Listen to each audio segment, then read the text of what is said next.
Hi ladies, today I want to start a little bit of a project here, and it is giving you the top 12 mistakes that widows make. But I'm going to give you the mistakes one at a time. So you're going to get them in 12 different videos so that they can each have their own space. Now, this is the bundle deal that's available for $10 on my website. And the bonus that comes with the bundle deal is the 12 top mistakes that widows make. But I'm going to give it to you for free onto the YouTube. So this here, the 12 top mistakes widows make, is what we're going to do. I'm all about trying to give you as much information as possible for free to help you on your journey, because it's all about learning to handle your grief and heal your heart. It's not just about the grief, it's about the healing. So the very first thing I'm going to do on this first video is kind of let you know these 12 mistakes. I'm going to give you the list, and today we're going to go over the first one, which is expecting your family and friends to ease your loneliness. I'm going to go through this little page here that it's listed as 17 things to let your family and friends know. Sometimes we have this expectation that they should understand what we're going through, but look, I'll tell you right now, if you're not a widow, there's no way you can understand what a widow's going through. I didn't understand it when I had Donnie, and I'm sure that I thought I did, and that I probably was making comments to be supportive that were totally inappropriate. I learned after Donnie died just how little I did know. So please tell your family and friends these things. It will really help you and them, because they want to help you, but they can't if they don't understand. So number one, let them know that their comforting presence, a hug or a touch, is important. It's not all about what they say. Sometimes it's just having them there with you. That they can help with shopping, cooking, and errands and drives to appointments. That what you want is maybe some company when you're doing these things, or just to have them done so you don't have to go out and meet the public if you're not up to it. It also helps for us to talk about our loved ones and our memories. Let them know that we don't expect them to respond, but we want them to give us a safe haven, a safe place to talk about our loved ones without feeling like we're making them uncomfortable.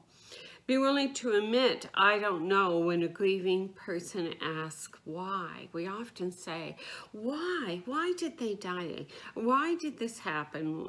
Especially if it was a sudden death. We don't expect them to know the answer. We just want them to know that we are asking the question for ourselves. It's important for them to understand that we need them to be patient with us. We are being a very crazy situation here. We're going to have a lot of emotional ups and downs, and we need them to be patient with us. It helps if they encourage us to express our feelings without taking those feelings personal. Sometimes when we're saying stuff, we're not understanding the impact of our emotional feelings on the person hearing them. So we don't need them to get upset with what we say. Please don't take it personal. Well, we want them to pay some extra attention to our children if our children are still living home.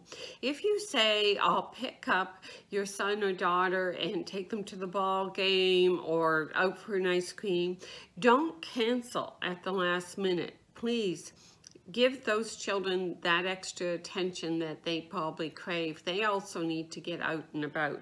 Ask us how we're feeling. Encourage us to join groups or online or locally when it becomes available. Encourage us to seek out other people and new interests. Remember that the weekends, holidays, and special occasions are hard on us widows. That a weekend is family time, and we no longer have a family. Often we're on our own. So for them to go off and do their own family things as your friends and other family members makes us feel kind of left behind. So it's important for them to understand that we're not always going to call and ask to be included, but we do want to be included. Even if we say no right now, it doesn't mean it's no forever. For them to talk about our loved ones, not always should we be the one talking about them and sharing their memories. We want them to be doing it the same thing. We want them to share their memories so that we know that our loved one is not been forgotten. We would like them to acknowledge that we're perfectly normal even when we're not acting what we might normally be acting like. That in grief is normal. Unreasonable emotional craziness is normal. And we want them to accept that instead of telling us that we're not acting the right way. There is no right way. There's no manual for grief. We want them to discourage us from making sudden changes, because sometimes we do things because we're in a brain fog and we're not really thinking things through. And this is especially true on a financial end, or selling the house, or making some crazy decisions. We need to step back and really think about these things. Not that those decisions might not be the best for us, but we need to pro and con it so that we are making something that is a reasonable decision, and they can help us with that. Don't be afraid to cry openly. We need to feel safe to be able to cry in front of our friends and family without them being so uncomfortable that we think we need to hold back from that. Also, I guess the last thing I want to talk about is let your family and friends know that those little platitudes of, well, they're older and they've lived a good life, or they're not in pain anymore, those things are not helpful.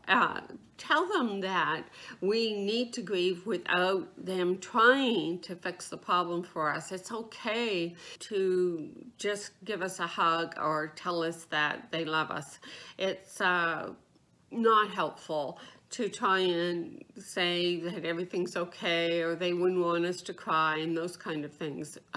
It helps just for them to be there, not necessarily to try and fix it, because it's not fixable. So I hope these open conversations that you have with your friends and family will help them to understand that they are not there to fix your problem or to fill your loneliness, but to support you. And that's your first mistake if you expect more from them than what they're able to give.